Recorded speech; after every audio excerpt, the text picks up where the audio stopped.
ओडिशार द्वितीय अयोध्या भाव में ख्यातिलाभ करथिबा नयागढ़ जिला भापुर ब्लॉक अधीन फतेगढ़ स्थित श्रीराम मंदिर में मर्यादा पुरुष भगवान श्री रामचंद्रंकर श्रीराम नवमी उत्सव धूमधाम पालित होईछि। आज भोर 5टार मंदिर द्वार फिटा नीति हेबा परे विग्रह मानक स्नान नीति वस्त्र परिधान सहित स्वर्ण अलंकार रे आभूषण होइथिले।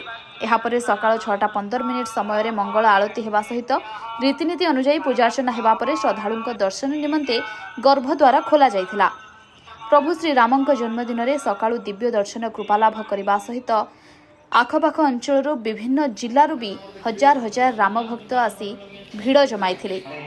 आज दिवस में विभिन्न समय प्रभु श्री राम राजराजेश्वरी बेश बनकलागी बेश अभिषेक बेश हजार हजार भक्तों को दर्शन देवे बोली जनापड़ी।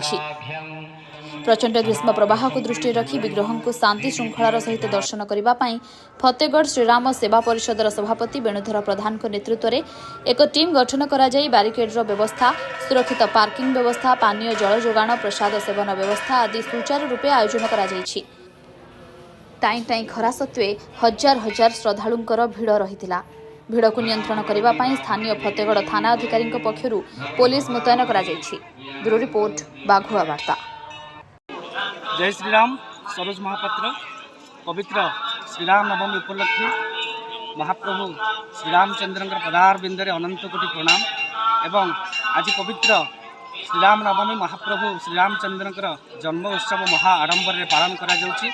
आपण माने समस्ते जानिछंती ओडिशार द्वितीय अयोध्या कहुवा फतेगढ़ में नवनिर्मित महाप्रभु श्रीरामचंद्र भव्य राम मंदिर आज महा आडंबर महाप्रभुंर जन्मतिथि पालन करा जाउछि।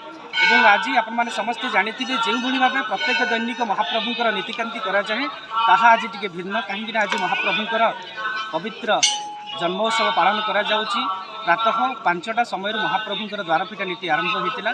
तापर महाप्रभुंर स्नान पर महाप्रभुंर वस्त्र परिधान जो भाई नीतिकांति कराए ताहा आज संपूर्ण भिन्न होती। आज दिन भितर महाप्रभु 3 थर वस्त्र परिधान करेंगे एवं आमर 6:15 समय महाप्रभुंर दिव्य आलती समस्त भक्तवृंद मैंने दर्शन करेंगे एवं दूर दूरांतर आसुवा समस्त श्रद्धालु भक्त मान महाप्रभुंर प्रसाद सेवन व्यवस्था कराई। जो भक्त मैंने आसवे समस्ते किभली भाव महाप्रभु को भल दर्शन करेंगे से बारिकेड्र व्यवस्था कराई। समस्त जानवाहन रखापी आमर संपूर्ण पार्किंग व्यवस्था कराई जहाँ संपूर्ण निःशुल्क एवं रात्र 9टार जो पहुड़ नीति महाप्रभुंर आरंभ हुए भक्त मान समागम देखी से पहुड़ नीति की टिके आगू को बढ़ा कि नहीं से सब जना पड़ रात्र समय।